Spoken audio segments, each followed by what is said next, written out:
Bien aimé dans les Seigneurs, na pesibino mbote bisika bozali. Tous abons na église et c'est GR, il y a prophète Willingandu Ezekiel oyo azoko organisé 3 journées. Il y a prière, il y a séminaire oyo ko banda bongo vendredi 8 novembre, samedi 8 novembre et dimanche 10 novembre. Tous abons na yemoko awa à expliquer biso par rapport à thème parce que le thème c'est quoi la source de ta souffrance. Nous avons déjà que tout ce qui est na fin de l'année ba mikakatanu ezalara ebele ba mikakatanu oto botama nango to kuta yango na mokili to uta na ba famille na biso to uta na ba camarades na banzela ba place ko na rotambula na bazandu na ba boîte place to kenda ko sangana kaka ezana eloko mokaka eyela biso oyo ebanda malheur na biso. Alors pour na thème wana lokola verset biblique ezali prononcé eza ekomamité yango to kosola moi muke na pasteur na prophète Willingandu yemoko amekempe ko éclaircir bana nzambe pourquoi ce thème là. Pourquoi Nzambe a révélé kaka source ya souffrance. Na ebité cela rapona bana ya Nzambe ba ba ya église to eza pona bana Nzambe oyo bazana kati ya mokili oyo. Donc on appelle ça déjà pasteur Nanga Willy Ngandu. Bonsoir. Bonsoir maman. Bonne santé. Santé ça va Nzambe azobatela na sepeli ko yamba bino. Kolo vraiment pambra bino ebele na ndenge bo se déplacer boye ko tala biso pona tina na campagne tozali ko bongisa. Pasteur pona okota na masolo na biso nde balobaka kaka yazali alpha azali alpha et omega donc bandeli na biso to bandaka na ye pe to sukisaka pe na ye moi prière moke po to fungola émission na biso. Nzambe na biso nzambe na mawa merci pona bao nyonso bazotala biso na bandako na ebi na moment oyo kolo okosimba mitema na mutu nyonso akolanda mwa lisolo oyo tozolobela pona liloba na yo po ete yo osala ye bolamu zala na biso nkolo bandeliti na suka loboko no eza molai mpona kotushe mutu nyonso akolanda yango ntina suka po ete yo éclaire vi na ye zala kati na biso na nyonso na kombo na Yesu amen. Amen pasteur. Ok pasteur olivi sabsoma mukendenge te okozwa yo en pleine kilte pour na lelo za mardi kilte ezalaka na pourquoi mais tolingaki un peu tosolana yo par rapport ya thème eloko nini ekomeli yo mpona ememi yo ti na thème oyo ya 3 jours ya prière oyo ozoko organiser. Thème oyo mama ezali ndenge bomoni na ba affiche Zamba lobi na biso ke ezali 3 jours ya révélation ezali mate ya oyo Nzamba ko révéler bato lolenge nini ya bas orienté. Donc c'est un thème de révélation, d'orientation, de connaissance, de sagesse, de puissance et surtout un thème vraiment de la connaissance. Pourquoi? Parce que Nzamba lobi na biso na mukanda ya Job chapitre 5 à partir du verset 6 tokotanga Bible ezoloba que le malheur ne sort pas de la poussière et la souffrance ne germe pas du sort. L'homme n'est pour souffrir comme l'étincelle pour voler.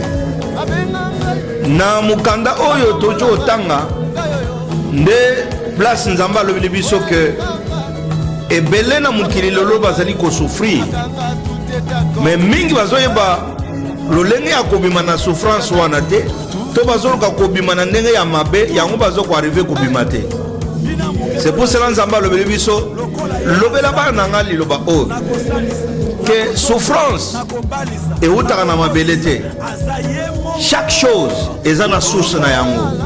Même souffrance oyo ozomona na ndako ya libala na misala na makambo mbongo na yo na makambo vie na yo na destinée na yo kimi ezate na ndako kimi ezate na bana ozomituna ke mais pourquoi naza na kati ya souffrance oyo eza question tomitunaka tous les jours. Pourquoi nga makambo oyo pourquoi souffrance ya boy pourquoi nini ya boy mais question wana tomitunaka toyebaka ndenge nini ya komibimisa na kati na ngote to ya korepondre yango te yango na kati ya 3 jours oyo Nzambe akopesa biso révélation po toyeba ndenge nini na kobima na kati ya souffrance oyo diable peut-être à sa cause, famille peut-être to bimela à sa cause, entourage, milliers to kenda to leka, et ça peut-être cause, mais il faut tout simplement peuple Nanzambé bas à la révéler. Que mon peuple périt par manque de connaissances. Comme on yébite le linga kubima na souffrance wana, les moni ebele ba kenda so consulter ba marabout, ba komi ko benga ba astrologue, ba komi po ayebi le linga kubima na pasi na yete. Bando to ezaka mabe tous les jours, alala ka bienté, ala muka bienté, azoye bate abanda wapi asuka wapi. Ndete mo oyo nzamba pesi biso na fait ya année oyo, pour être mutu nyonso ako ko se découvrir. Pour être année prochaine. Merci beaucoup, pasteur. Ceux qui n'ont pas la fiche, ils ont des mots-clés. Ils ont moi liboso, ils ont la source. Yami balé, ils ont souffrance. Quand on parle de la source, source c'est quoi qu'ils ont là ou wapi? Parce que source, dans d'autres termes, ils ont misisa, ils ont racine, ils ont début morobo et départ morobo. Mais pour na yo source, ulingago lobanini, pe souffrance c'est ça, il y a rozanga mbongo to ya maladie to ya nini. Donc des mots clés on a vraiment mais qu'un peu pour éclaircir bateau Rolanda biso pour na ba comprendre peu un sous alors il se retrouver na kamoko na bloro yo loba alors se retrouver na kamoko et on peut un peu courage ya roya katskat na etonga. Question malam mama yangonde ekozala moboko ya likamuna biso oto kolobela na 3 jours wana quand on lobi ba mot clé pour les ali source na souffrance. Tozana lisolo moko ezana Bible. C'est pour cela tout moni toche ba verset pour ba nous va découvrir ya. Na mukanda ya des rois na chapitre 2 tozomona Élisée azoleka na mboka Jéricho. Ba nous va bi Jéricho que mir nango ekoyaki na moment oyo Josué akotaki na ban Israël. Mais Josué a maudit ça qui Jéricho. Alors qui Jéricho ezamboka maudit. Muto ya kotonga Jéricho azala atonga acha Pierre à liboso likolo na mwana na ya liboso. Tango kosisa kotonga Jéricho acha Pierre ya suka na mutu ya mwana ya suka. Mais mbule le kabatu ba ya kotonga Jéricho effectivement likambo yela ki bango. Mais tango batu ba fana na Jéricho souffrance makasi. Bamoni prophète Élisée azoleka. Bazo bisaye boy. L'homme de Dieu, le pays, la nation, elle est bonne. La terre de cette nation, la terre de ce pays, elle est bonne. Mais nous souffrons. Qu'est-ce qu'on peut faire? Il faut maman, papa yozo landanga, nzamba révéler yo. Tozasko na moment, il y a peuple dans Zambé, vous en avez besoin de révélation. Vous avez besoin de matin, il y a ma cri, il y a ma cambo ébélé, on a besoin de la révélation. Tant que comme à Jéricho, tu as mboka balelelié. Mboka eza malamu. Ofandi pe na Belgique, mboka eza malamu. Ofandi pe na Paris, na France, mboka eza malamu. Aux États-Unis, mboka eza malamu. Mais pourquoi yozo souffrir? Ndeli kambo batu ya Jéricho bazaka nango. Dala mutu azaki révélé. Aebisi bango boy. Boyela nga sani, bayele sani. Abi boyela nga mungwa, bayele mungwa. Atuni bango sikoyo. Mboko mobimba. Mayele kana kati mayo bomelaka. Ndeze eloko ya mutu ya pona tina bino. Source nango eza wapi?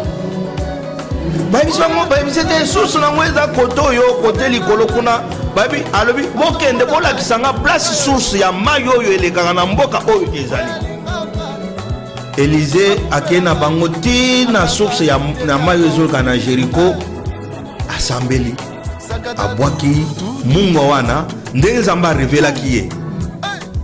Mais ce n'est pas à toi yo obanda kozwa mungo cha na mayo umele non. Ezaki révélation, ezaki likambo yela ki kaka Élisée.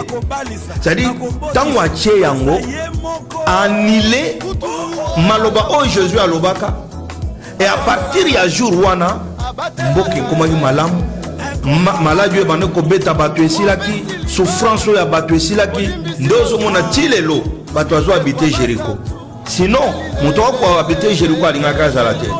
parce que Moussa na Nzambe wana prophète azaka vraiment révélé. Donc c'est-à-dire que source et loko nyonso ya bomo na mutu ezaka na source na yango. Neti biso ba na Nzambe source na biso eza Nzambe. Yango na kati ya mikolo misato bokomona Nzambe ayebisi biso akolobe na biso ndenge alobaka na Abraham, je te ferai une source de bénédiction. C'est-à-dire que même pour nous kozana Nzambe, il faut una source. Source na yo, et quand vous avez la classe au tangité, et quand vous avez la moitié aux anamote, mobile aux anayete, banate, source, il faut la Nzambe. Tant vous avez la source Nzambe, makamblonyo sur otambo. Vous avez une source de bénédiction, même pour nous battre source. C'est-à-dire que mot clé est la source na souffrance, parce que des places to kolobe la mingi pour battre belé bazana ba problème maman battre bazo souffrir na poto. Biso batozo yamba batu l'église tozo mona souffrance ezali mingi diable azoko embêter batu trop mais lelo batu bayebite lo lengini ya kumibi misana makambo wana yango nde tozo senga ke yo motozo landa quel que soit problème okoza nango yako découvrir source ya problème oza nango source ya likambo yo libalo babala ka yote pourquoi ozali na kati na yango même bassin na Nzambe mususu lelo église ezawa lobi ezakuna lelo ezaye mati lobi ekiti ozoye bape source te yaka Nzamba ko révéler yo pourquoi makambo ezoli kabongo na vie na yo. Donc voilà un peu maman na kati na nyonso wana moyen to de to bimisa nyonso ezawa te mais les 8 les 9 les 10 Nzamba ko pese biso temps ya batu nyonso bayoka et puis mutu moko te akobima na kati nango sans kozala na récompense na ye. Merci beaucoup Tozo Tambingité. Merci beaucoup. Adresse Ezakaka na 71 71 rue de la Briche Saint-Denis 92 et 93 200. Donc pour la Bandela Eza 71 rue de la Briche na Saint-Denis 93 200. Donc Eza non loin de la gare de Saint-Denis. Donc boya ebele qui prophète Wilingandou ndenge yemoro auti koloba prophète ota la caméra un mot de la fin pour na bana Nzambe pour na bango kobengisa bango baya na journée wana ya le 8 le 9 et le 10 bana Nzambe bino nyonso bozolanda ngai bo bazana Paris au bazana aux entours ya Paris ba pays limitrophes Bible ezolo baboy ezaka ka faire nde egizaka faire mususu oza faire oza mwana na Nzambe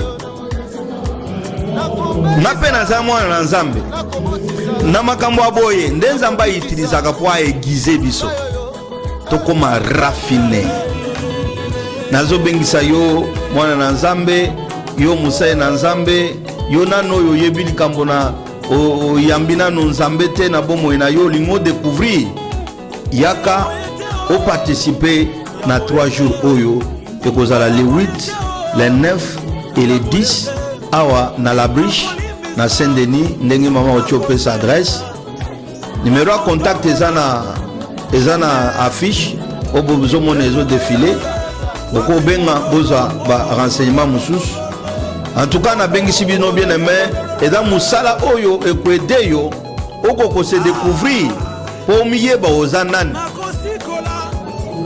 après okoyeba ndenge nini na orienter ba prière na yo ba prière ebele lelo ezali sans suite tokomo sambela par imagination to ebite so Nzamba ayoki te oyoka ka Nzambe te Nzambe pe ayoka ka yote qui chrétien na yo eza wapi alors tozo mimona tous les jours awa batu ba prière batu ebele bo sambeli bo jeûner bo prier mais eloko moko ezoleka kate na bomo na yo yango na bengisi bino bien aimé source yango Nzamba zopesa yo comme ça oyeba kotonga après fondation yango sokoza na fondation oyo te moyen qui christianisme na yo qui chrétienté na yo ekende liboso ekozala te. Dieu c'est un Dieu généreux apesaka soki mutu azosambela na ndenge ya lingeli nkolo koyoka ye yako bandela awa pour que Nzambe na yo a continuer na kozala na yo tokolobebele te Nzamba pambola bino nkolo azala na yo yo mutu landinga na ndako pesa message na ndeko yo oyebi kazana souffrance azana bon problème difficile azana hôpital azana ba problème na ndaku na famille na foyer na bana na misala na ba démarche mama papa tobengisi yo kola pambola yo kola lingi yo biso pe tolingi bino kola pambola bino merci lise kwa basantu yeli le